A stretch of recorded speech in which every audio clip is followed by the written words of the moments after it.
1947 সালে দেশভাগের পর থেকে পাকিস্তানের প্রদেশ 4টি, যদিও সবসময় সরকার ও সামরিক বাহিনীর নিগৃহের শিকার বেলুচিস্তান। দক্ষিণ পশ্চিমাঞ্চলীয় অঞ্চলটি আয়তনের দিক থেকে পাকিস্তানের সর্ববৃহৎ প্রদেশ, তবে জনসংখ্যায় সর্বনিম্ন। প্রাকৃতিক সম্পদে সমৃদ্ধ প্রদেশটি থেকে সর্বোচ্চ রাজস্ব পায় সরকার, যদিও প্রতিবারই বেলুচদের ফেরত পাঠানো হয় খালি হাতে। ফলস্বরূপ নিজেদের সবচেয়ে দরিদ্র প্রদেশে পরিণত হয়েছে বেলুচিস্তান। তাই যুগের পর যুগ ধরে স্বাধীনতার জন্য আন্দোলন চালিয়ে যাচ্ছে এই অঞ্চলের জনগণ। সাম্প্রতিক সময় সর্বোচ্চ পর্যায়ে পৌঁছেছে আন্দোলনের তীব্রতা।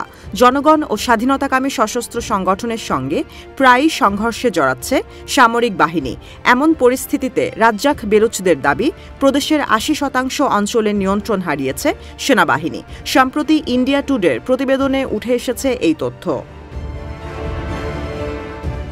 ট্যাগ টিভিকে দেয়া সাক্ষাৎকারে বেলুচ আমেরিকান কংগ্রেসের মহাসচিব দাবি করেন, সূর্যাস্ত থেকে সূর্যোদয় পর্যন্ত অর্থাৎ অন্ধকারে কোয়েটা অঞ্চলে বের হতে ভয় পান সামরিক বাহিনীর সদস্যরা। পাক সরকারের হাতের মুঠো থেকে ফসকে গেছে প্রদেশের 80%-এর বেশি এলাকা। জানান, বর্তমানে বেলুচিস্তানের পরিস্থিতি 1971 সালের মতো। সামরিক বাহিনীর অত্যাচারের প্রেক্ষিতে যে কোনো সময় বাংলাদেশের মতো স্বাধীন হতে পারে বেলুচিস্তান। রাজ্জাক বেলুচের দাবি, পাকিস্তানের সামরিক বাহিনীর আত্মসম্মান ভুলে আলোচনায় বসা উচিত। অন্যথায় 54 বছর আগে বাংলাদেশে যেভাবে বুট খুলে পালাতে হয়েছিল, ঠিক একই পরিস্থিতির সম্মুখীন হতে হবে আসিম মুনিরের সেনাদের। বর্তমানে বৃহৎ এই জনগোষ্ঠীর অন্যতম বড় মুখ মারাং বেলুচ। 32 বছর বয়সী কারারুদ্ধ এই নারীর হাত ধরে প্রদেশটিতে বেগবান হয়েছে প্রতিরোধ সংগ্রাম ও বিচ্ছিন্নতাবাদী আন্দোলন। এমন অবস্থায় আন্তর্জাতিক সম্প্রদায়কে বেলুচিস্তানের স্বাধীনতা আন্দোলনের স্বীকৃতি প্রদানের আহ্বান জানান রাজ্জাক।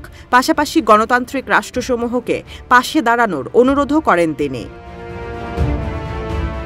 বর্বর সামরিক বাহিনীর অত্যাচারের জবাব দিতে শীঘ্রই গঠন করা হতে পারে প্রবাসী সরকার।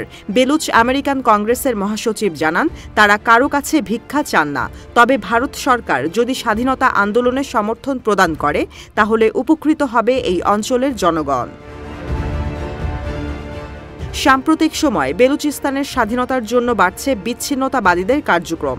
এরই অংশ হিসেবে গেল 11 মার্চ যাত্রী সমেত আস্ত ট্রেন হাইজ্যাক করে বেলুচ লিবারেশন আর্মি বিএলএ। যাত্রীদের অধিকাংশই ছিলেন পাক সেনাবাহিনীর সদস্য।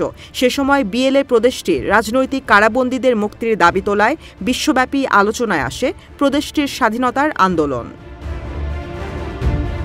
গেল 1 বছরে বেলুচিস্তানে আশঙ্কাজনক হারে বেড়েছে সন্ত্রাসী হামলা। পাকিস্তান ইনস্টিটিউট ফর পিস স্টাডিজের প্রতিবেদন বলছে, 2024 সালে দেশের মোট হামলার 95%ই হয়েছে বেলুচিস্তান ও খাইবার পাখতুনখোয়ায়।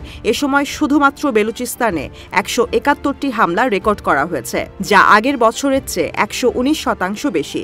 সন্ত্রাসী হামলার বেশিরভাগের পেছনে রয়েছে বেলুচ লিবারেশন আর্মি বিএলএ ও বেলুচ লিবারেশন ফ্রন্ট বিএলএফ।